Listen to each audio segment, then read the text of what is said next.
Hmm. What's up? What's up? Hey, shalom, shalom, everybody. Man, it's Shilo. What's up, man? What's up? How y'all doing? Reading with Shilo. We're here tonight with another edition of the Black Woman's Guide to Understanding the Black Man. So, man, we gotta go ahead and get that thing in. And get chapter 6 in. Chapter 6, employment. That's what we're gonna read today, employment. We gotta go ahead and get this thing out of the way. Employment. We're going to see, can you survive if the white man fires you? Number 4, do you spend any of your money in a black-owned business? Number 5, are you making any plans for hard times? Number 6, are you destroying our people just to make money? Number 7, what comes first, your children or your wardrobe? And number 8, do you help your parents? Do you help your parents? I'm going to try to run it. Run it.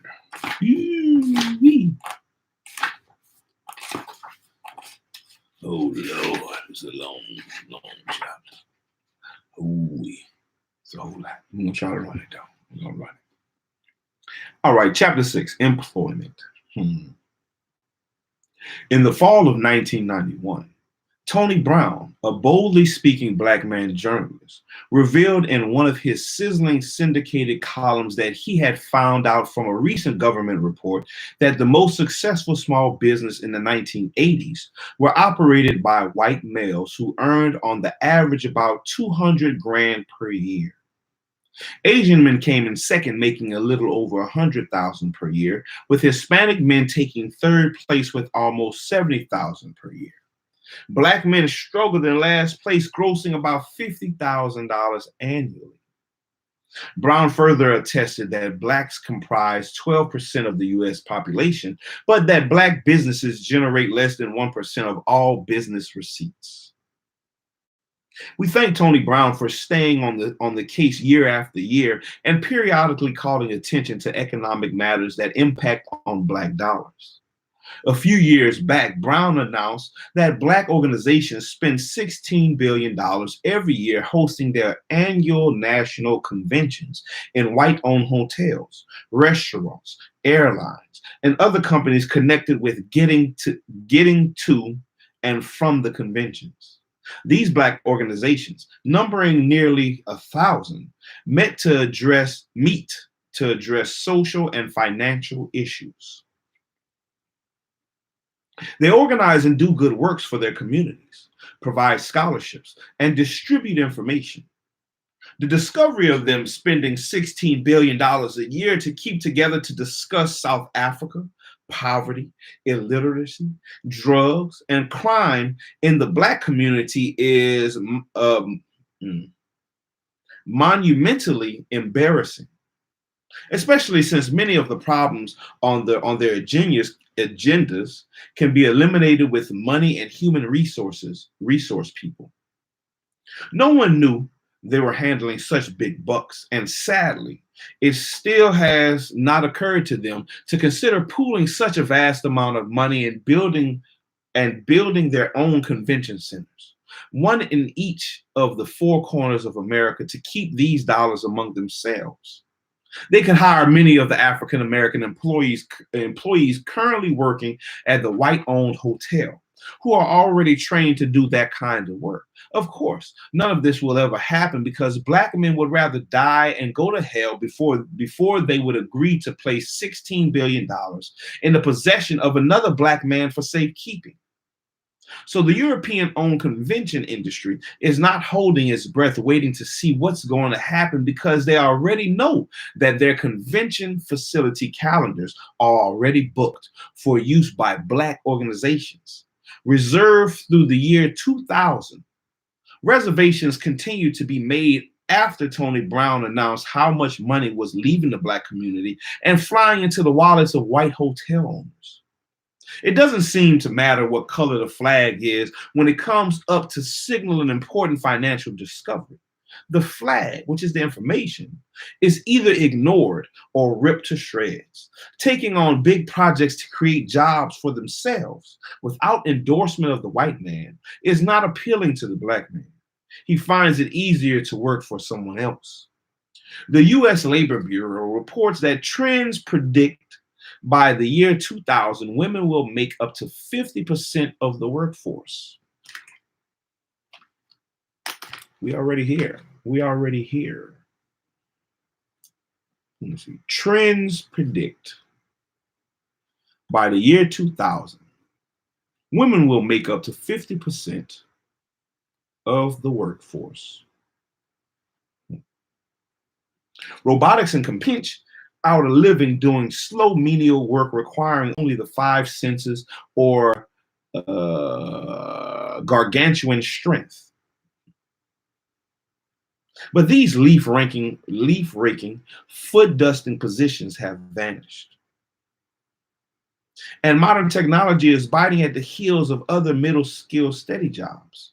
White scientists seemed to have gotten so carried away with discovering ways to increase production by making manufacturing less labor intensive that they forgot to devise an alternate plan of what to do with all the workers that their new machines replaced.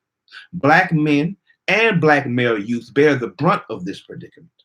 More of them bear the brunt of this predicament.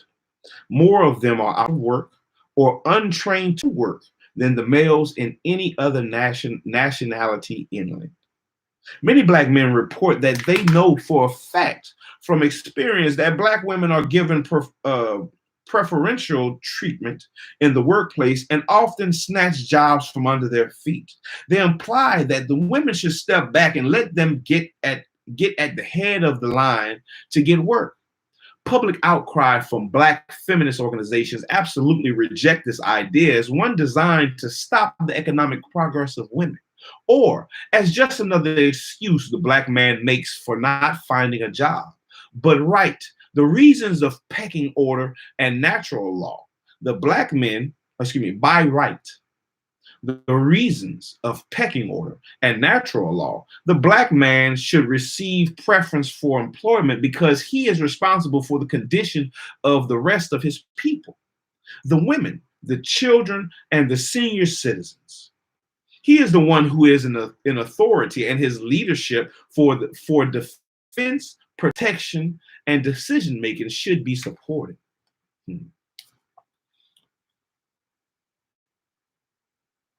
I'm gonna go back to that. That's a hard one right there. By right, the reasons of pecking order and natural law, women, the children, and the senior citizens. He is the one who is in authority. He is the one who is in authority.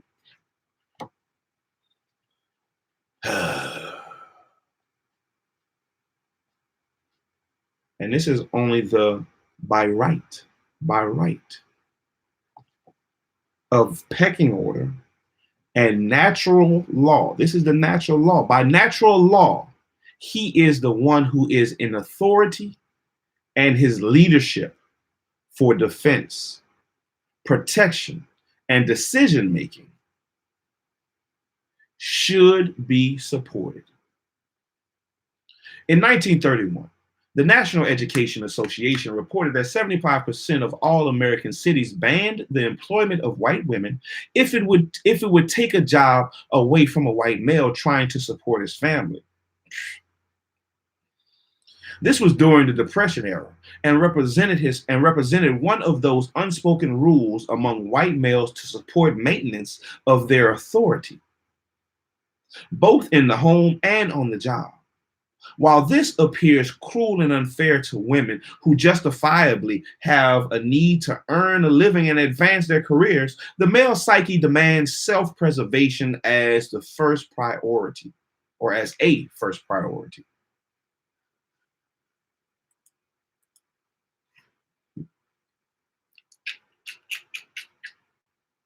Where was I? Black men have the same innate intuitional instinct to life on and off the earth. History documents that when pushed, let me go back. Black men have this same innate attitudinal instinct because he is the original man, the maker, owner, and creator of all we see connected to life on and off the earth. History documents that when push comes to shove on survival, women and children have never been first. While this seems barbaric or ruthless, one must not forget that the first person of specific gender who appeared on the earth was God, and God is a man. And God is a man. The Bible tell you that. Thus, he functions with the assumption that if humanity is threatened in any manner, he intends to be the last to concede his life. While the black man demonstrates by his behavior that he is not worthy or qualified to be the boss of the black nation according to the challenges presented as the proving ground, the fundamental essence of his being screams out to be in charge. His feeling of superiority over every other man stems from the nucleus of his being that he is the best man. This instinct is something innate, bred in his bones, even when he can't verbalize or defend it by acceptable example. This inherent superiority often earns him accusations of being conceited, arrogant, or thinking that he is better than everybody else. This superiority instinct is nearly the best kept secret black men have. I like that. The best kept secret.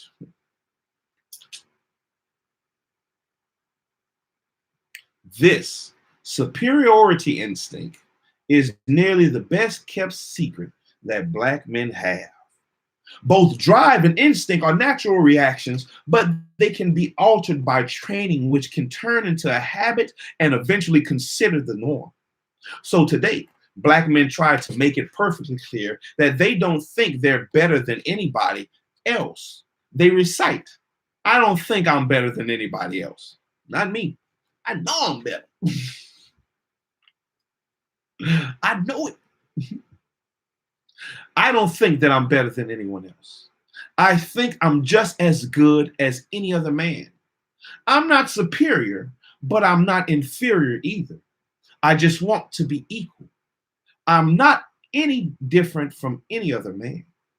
I'm not trying to say that I'm better, but I'm just as good.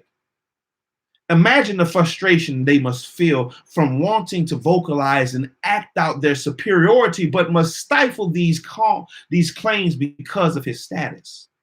The only arena in which they are encouraged to demonstrate their superiority is in the ability to play sports. In practically every other encounter in their life, they are provoked in one way or another because of the standard rules pitted against them, to agree with or claim their own inferiority.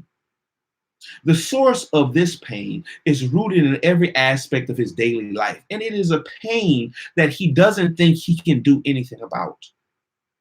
This often happens to him when applying for a job or when he is on the job. His lack of vocational skills, that's a big one. Lack of vocational skills.